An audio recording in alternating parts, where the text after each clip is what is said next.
अस्सलाम वालेकुम जी। आज मैंने सोचा कुछ तज़किरा हो जाए क्लासिकी अदब का, और ख़ास तौर पे रूसी क्लासिकी अदब का। और रूस ने हमें दुनिया के बेहतरीन नावल और मुसन्निफ़ीन हमें दिए हैं, और मेरे ख़्याल में इतने ज़्यादा, इतने आला पाए के मुसन्निफ़ किसी और एक ख़ित्ते में मुश्किल से पैदा हुए होंगे। अच्छा, अब इन अज़ीम रूसी लिखारियों में से एक अव्वलीन लिखारी का नाम इवान तुर्गेनेव है, जो कि मुझे यकीन है आप लोगों ने सुना होगा नाम। फादर्स एंड सन्स उनका बड़ा मशहूर नावल है। अ स्पोर्ट्समैन्स नोटबुक उनकी किताब है, जिसके ऊपर मैं आज बात करना चाहता हूँ आपसे। बड़ी मुख्तलिफ नौइयत की किताब है, और कई लिहाज से एक ऐसी किताब है जिसने बाद में आने वाली बहुत सी किताबों और नसर लिखने के अंदाज पे दूरस्त इसके नताइज जो थे वो हमारे सामने आए। अब ये है कि ये किताब, इसको कहा गया कि ये कहानियाँ हैं, शॉर्ट स्टोरीज हैं, 25 कहानियों का एक साइकिल है। लेकिन बहुत से दूसरे लोग जिनसे मैं मुत्तफिक हूँ उनके मुताबिक ये खाके हैं।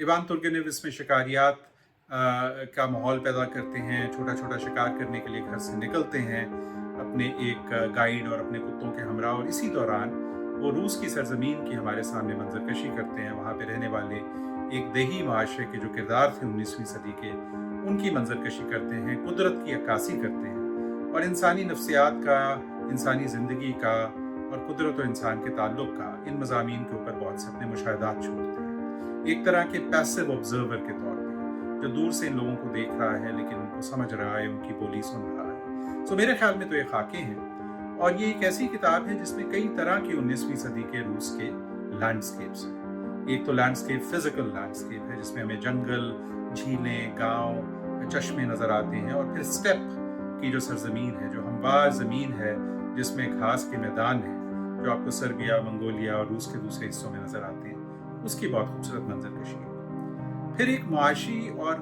मुआशरती और एक सियासी लैंडस्केप है, जो कि जागीरदाराना निज़ाम, फ्यूडलिज्म के ज़माना, जो कि 19वीं सदी में ज़ार के ज़माने में था, वो हमारे सामने आता है। और इस लैंडस्केप में आपको मुख्तलिफ नौइयत के जागीरदार, जिनमें आम जागीरदार भी हैं और वो भी हैं जिनका ताल्लुक उमरा से है, मुख्तलिफ तरह के काश्तकार, किसान, मेहनत कश, कारिंदे जो रियासत के हैं, हर तरह के देहाती कारोबारी लोग, वो लोग जो ज़मीन पे काम करने वाले लोगों के आगे मुलाजिम हैं, या जिनके पास कोई काम नहीं और किसी तरह से उनकी गुजर बसर होती है। सबसे अहम इसमें तज़किरा है सर्फ्स का। सर्फ और सर्फडम की इस्तिलाहात जो हैं वो इस्तेमाल होती हैं ऐसे लोगों के लिए जो काश्तकार थे, जो इन जागीरदाराना निज़ाम में इन जागीरदारों के मुलाजिम थे, और मुलाजिम भी ऐसे जो गुलाम की तरह थे, जिनकी कोई शख्सी आज़ादी नहीं थी, जो उनकी इजाज़त के बगैर शादी तक नहीं कर सकते थे, जो कोई प्रॉपर्टी नहीं ओन कर सकते थे, जिनको गुलामों की तरह खरीदा और बेचा जा सकता था। सो ये एक लैंडस्केप है। एक और लैंडस्केप यहाँ पे विल्डरनेस का और वाइल्ड का लैंडस्केप है, जिसमें मुख्तलिफ परिंदे, दरख्त, जानवर, उनकी बहुत खूबसूरत अक्कासी होती है, जो 19वीं सदी में एक कुदरती माहौल था और इंसान कुदरत के और भी करीब था। अच्छा, अब इस किताब में एक अहम बात यह है कि अक्सर बहुत से लोग ये बात करते हैं कि किताब की क्या अहमियत है इस दौर में, और किताब पढ़ने वाले और लिखने वाले आम जिंदगी पे क्या असर डाल सकते हैं। बल्कि बार एक तो इस्तिलाह ये भी यूज़ होती है कि ये शख्स किताबी बातें कर रहा है। इस किताब का माशरे की मुस्बत तश्कील नौ पे गहरा असर था। जो रूस की ब्यूरोक्रेसी थी, जो ज़माने में इस्लाहात की बात हो रही थी, जो माशरती इंसाफ की बात हो रही थी, उसमें इस किताब ने एक इतना मुस्बत रोल प्ले किया, एक ऐसा मुस्बत किरदार अदा किया कि 1861 में जो the great इमांसिपेशन of the serfs हुई, और ज़ार अलेक्जेंडर II के हुक्मरानी में बहुत सी इस्लाहात हुई, जिनके तहत 23 मिलियन के करीब जो सर्फ्स थे उनको किसी की मिल्कियत से आज़ाद कर दिया गया, उनको आज़ाद शहरी का रुतबा दिया गया, और बहुत सी दूसरी आज़ादियाँ मिली। वो उसका ताना बाना भी इस किताब से लोग जोड़ते हैं कि इसके अंदर जो उनसे हमदर्दी की बात की गई और उनके ऊपर जो मजालिम हो रहे थे उनकी जो निशानदही की गई, उससे बहुत से लोगों पे असर हुआ। सो ये एक बहुत अच्छी एक तरह की मिसाल है कि किस तरह एक आला किताब और आला अदब माशरे में असर नौ, उसकी तश्कील नौ में और उसके अंदर बेहतरी लाने में एक रोल प्ले कर सकता है। अच्छा, मुसन्निफ खुद भी एक जागीर पर पला बढ़ा। स्पास्कोए के नाम की एक जागीर थी जो उसकी माँ चलाती थी। बाप उसका जो था, उसके साथ उसका ताल्लुक बहुत कम था, और वो बेसिकली पैसे लुटाता था। बुरा आदमी नहीं था, गैर हमदर्द नहीं था, लेकिन उसका तुर्गेनेव की ज़िंदगी में कोई ख़ास किरदार नहीं रहा। माँ का किरदार था, लेकिन माँ बहुत जाबिर थी। अपने बेटे से भी जाबिर थी और सर्व्स के ऊपर भी जुल्म करती थी, और उसके इस रवैये से बचने के लिए कई दफ़ा तुर्गेनेव शिकार के लिए निकल जाता था ताकि उससे दूर रहे और ज़िंदगी का मुशाहिदा करे और कुदरत के करीब सुकून हासिल करे। अच्छा, अब ये जो ज़ार निकोलस के ज़माने में ये किताब आई और ज़ार निकोलस द फर्स्ट के ज़माने में ये किताब आई और ज़ार निकोलस द सेकंड के ज़माने में ये जो बहुत सी इस्लाहात आई, ये तमाम पीरियड बहुत दिलचस्प है। और इसी पीरियड के दौरान हमें ये भी पता चलता है कि तुर्गेनेव वो के शिकार के लिए निकलता है अपने रहबर एरमोलाई के साथ, जो कि एक बड़ा मज़ाहिया सा किरदार है, उसका गाइड है, और अपने पसंदीदा कुत्तों के साथ। लेकिन शिकार तो वो करता है, और ख़ासतौर पे ब्लैक कॉक नाम की एक परिंदे का, लेकिन वो उस तरह का शिकारी नहीं है जिसको खून बहा के बहुत मज़ा आता है, बल्कि जैसे जैसे वक्त गुजरता गया उसको ये एहसास होता गया कि कुदरत और कुदरत में तमाम रहने वाले जो बासी हैं उनकी ज़िंदगी कितनी अहम है, और उसमें वो ब्लड लस्ट आपको नज़र नहीं आता। वो हैरानकुन बात नहीं है, चूँकि जो हसासियत, जो सेंसिटिविटी उसके काम में हमें वैसे नज़र आती है, वो यहाँ भी नज़र आनी चाहिए थी। अच्छा, तुर्गेनेव चूँकि बुनियादी तौर पे पहले एक शायर था, तो उसकी ज़ुबान बहुत ही खूबसूरत और शायराना है, बल्कि बहुत से लोगों का ये कहना है कि a lot is lost in translation. और रूसी की इस रशियन ज़ुबान की इस किताब, रूसी में लिखी हुई इस किताब का जितना भी आप अंग्रेज़ी तर्जमा कर लें, इसकी जो खूबसूरती है वो पूरी तरह से आप उस पर गिरफ्त नहीं आपकी आ सकती। कॉन्स्टेंस गार्नेट, जो कि रूसी अदब की बहुत मारूफ अंग्रेज़ी में तर्जमा करने वाली एक खातून थी, उनका भी कहना है कि तमाम रूसी लिखारियों में से तुर्गेनेव का तर्जमा सबसे मुश्किल है, चूँकि तुर्गेनेव सबसे ज़्यादा खूबसूरत लिखता था। अच्छा, अब जो बहुत सी थीम्स हैं, जो मज़ामीन हैं इस किताब की, उनमें से कुछ का मैंने जिक्र किया। माशरती नाइंसाफ़ी एक बहुत बड़ी थीम है। गुर्बत, जुल्म, जहालत, बीमारी 19वीं सदी का जो देही रूस था उसके अंदर आम थी, और जागीरदाराना निज़ाम सर्फडम को किस तरह से आगे लेके चलता था, उसका जो इस्तेसाल है और जो जुल्म है, बहुत सी कहानियों में, बहुत से खाकों में हमें वो नज़र आता है। साथ ही एक फेटलिज्म और एक डिफीटिज्म भी है जो काश्तकारों में है, जो ये कहते हैं कि सब कुछ कुदरत की तरफ से है, सब कुछ जो है किस्मत है, और किस्मत के इंसान आगे कुछ नहीं कर सकता। अच्छा, किस्मत का अमल दखल जो ज़िंदगी में है, और कई चीज़ें जिसके ऊपर हमारा कोई किसी किस्म का कंट्रोल नहीं है, वो बात तो तुर्गेनेव भी अपनी कहानियों में कहता है। लेकिन जो सर्व्स का और मुलाजमीन का इस तरह से हथियार डाल देना है, जो उनकी कमज़ोरी है, जो उनका कहना है कि सब कुछ ऊपर वाले की तरफ से, हम क्या कर सकते हैं, वो बहरहाल एक चीज़ है जिसकी वो निशानदेही अक्सर करते हैं। कई जगह जहाँ पे एक्सक्यूज़ मी, यही लोग मुदाफ़ियत की कोशिश करते हैं, ज़ाहिर है उन्हें बहुत जुल्म का सामना भी करना पड़ता है। देही ज़िंदगी में और ख़ास तौर पर इन किसानों में जो कुदरत के साथ एक ताल्लुक़ है, और जो स्पिरिचुअलिटी, रूहानियत के साथ एक ताल्लुक़ है, वो भी यहाँ की एक थीम है।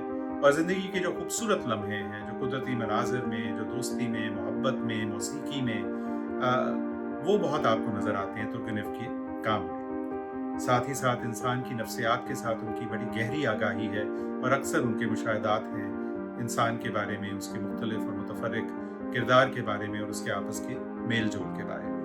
एक तरह की डायकॉटमी भी है जिसका वो जिक्र करते हैं, और इस तरह के किरदार उनके यहाँ नज़र आते हैं, बिल्कुल जिनको आप कहेंगे कि एक दूसरे से मुतसादिम या एक दूसरे से बिल्कुल मुतफर्रिक किरदार। एक तो हैमलेट की तरह के किरदार जो बहुत ज़्यादा अपनी ज़ात में गुम हैं, जो ज़िंदगी के फ़लसफ़े पे बात करते हैं, और फिर डॉन कीहोटे की तरह के किरदार जो करना है कर गुजरते हैं, और अपने अंदर वो हर वक्त गुमे नहीं रहते। रोमांस भी आपको बहुत नज़र आता है इनके काम में, और एक तरह की मेलनकली, उदासी का अंसर जो है वो भी नुमाया है। अच्छा, अब आखिरी चीज़ जो मज़ामीन के ऊपर मैं कहना चाहूँगा कि बड़ी कमाल की बात है कि, और ये एक काम को मेरे ख्याल में बहुत यादगार बना देती है, जिस इंसान के अंदर ह्यूमर होता है, ज़राफ़त होती है, और इसमें ज़राफ़त बहुत है। कई जगह ऐसी हैं जहाँ लोगों की इडियोसिंक्रेसीज़, उनके किरदार की जो कुछ खामियां हैं, उनके किरदार के अंदर जो कुछ कज या अजीबोगरीब बातें हैं, उसकी वजह से वो कमाल ह्यूमर क्रिएट करते हैं। अच्छा, मेरी पसंदीदा कहानियाँ इसमें बहुत ही, या खाके जो इसमें हैं, उनमें से एक तो रास्पबेरी वाटर है, जिसमें स्टायो पुष्का नामी एक कैरेक्टर है, और ये बिल्कुल एक बेवकत सा, माशरती तौर पे उसकी कोई वक़्त नहीं है, कोई स्टेटस नहीं है, कोई ज़रिया माश नहीं है, कोई उसका ख़ानदान नहीं है, पता नहीं किस तरह से उसका गुजर बसर होता है, बस लोग उसको बर्दाश्त करते हैं। लेकिन एक इस तरह के आम से इंसान की ज़िंदगी में गुम हो जाना, उसको उजागर करना, और उसकी इंसानियत और उसकी जो मुनफरिद इसको रायर्स के ऊपर ज़िंदगी थी, उसको सामने लेके आना, ये तुर्गेनेव का एक कमाल है। सो एक यादगार कैरेक्टर है। बेज़न मेडो एक और उनकी बड़ी मशहूर कहानी है, इस नुक्ता नज़र से भी कि उसमें जो रूसी कंट्री साइड की अक्कासी उन्होंने की है वो इतनी खूबसूरत और इतनी शायराना है।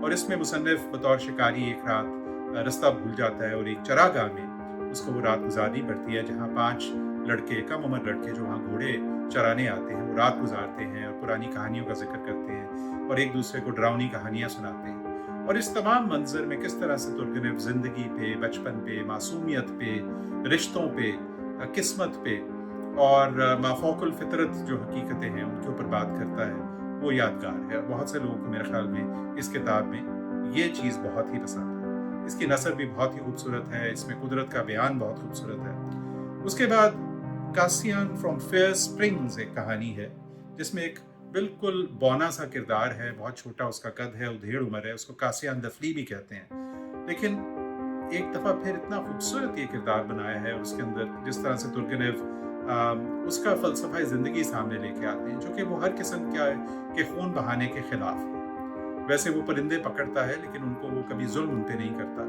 और गाने वाले परिंदे नाइटिंगेल्स वो पकड़ता है। लेकिन उसने जो इसमें उसका जो बयान है, उसका जो ज़िंदगी के साथ, कुदरत के साथ ताल्लुक़ है, वो बहुत ही खूबसूरत है। द बेयर एक उनकी और इसमें खाका है, जिसमें एक देओल कामत रीछ नुमा इंसान जो कि जंगलात के तहफ़्फ़ुज़ का काम करता है और जो बिल्कुल एक सख्त गिर आदमी लगता है, लेकिन उसके दिल में भी कैसे रहमदिली की एक रमक है, वो हमारे सामने आती है। द सिंगर्स एक और खूबसूरत खाका है, जिसमें कुछ मुकामी गवैयों का आपस में मुकाबला है, और इसमें जो म्यूज़िक किस तरह से मौसीकी इंसानी रूह को सैराब करती है, बुलंद कर देती है, उसका बहुत ही खूबसूरत एक बयानिया है। द रॉन्डेवू एक बड़ी प्यारा सा खाका है, या कहानी आप इसको कह दीजिए, जिसमें एक मासूम सी देहाती लड़की एक इंतहाई खुद पसंद और बेहुदा से शख्स की मोहब्बत में मुब्तला है, जो किसी जागीरदार का मुलाजिम है और अपने आप को बहुत समझता है। वो बिल्कुल एक मासूम सी खातून है, और वो एक जंगल में मिलते हैं, और ये वहाँ से गुजर रहे होते हैं तुर्गेनेव बतौर एक शिकारी। तो इनकी इस तमाम मंजर पे नज़र पड़ती है कि वो किस तरह से बेताब है, बेचैन है, उसके अंदर जो इस्तराब है और जो मोहब्बत का उसके अंदर एक उबाल है, और किस तरह से वो शख्स उससे बेतनाई बरतता है। तो आपको एक जो सिंपथी पैदा होती है उसके साथ। द लाइव रेलिक एक और बहुत खूबसूरत खाका है, जिसमें एक ऐसी नौजवान खूबसूरत खातून का बयान है जो इन्हीं की वालदा की जागीर पे पली बढ़ी, और वहाँ पे एक मुलाजमा भी थी और बहुत अच्छा गाती भी थी, और फिर एक हादसे की वजह से उसको एक ऐसी अंदरूनी चोट लगी कि वो बिल्कुल घुल घुल कर एक ढांचा बन गई है। कैसे वो अब ज़िंदगी गुजारती है और क्या उसकी गुफ्तगू होती है जो नैरेटर है उसके साथ, वो भी ज़िंदगी और ज़िंदगी की हकीकत और फ़लसफ़ा और उसकी बेमायगी और इन तमाम चीज़ों के ऊपर बहुत सोचने पे मजबूर करता है। फिर द नॉकिंग एक बहुत मज़े की कहानी है, जिसमें मुसन्निफ एक रात एक बग्गी पे फिलोफी नामी एक सादा दिल देहाती के साथ जा रहा है एक कस्बे, जहाँ से उसको कुछ ख़रीदना है, अपने छर्रे लेने हैं बंदूक के लिए। और वो जो रात का सफ़र है चांदनी में, और जो वो रूसी कंट्री साइड है, और जो उसकी खूबसूरती का बयान है, और फिर जो उनको दूर से पुरस्रार सी आवाज़ आती है जैसे कोई उनका पीछा करता है, और फिर जिन अजीबो गरीब और ख़तरनाक से लोगों के साथ उनकी मुठभेड़ होती है। इस कहानी में इतना सस्पेंस है और इतना रोमांस है। अगेन आपको अंदाज़ा होता है कि तुर्गेनेव कहानी लिखने का और खाका लिखने का इतना बड़ा मास्टर क्यों है, और कैसे वो आम चीज़ों से और आम लोगों की ज़िंदगी से भी इतनी खूबसूरती कशीद करता है। बहुत शुक्रिया।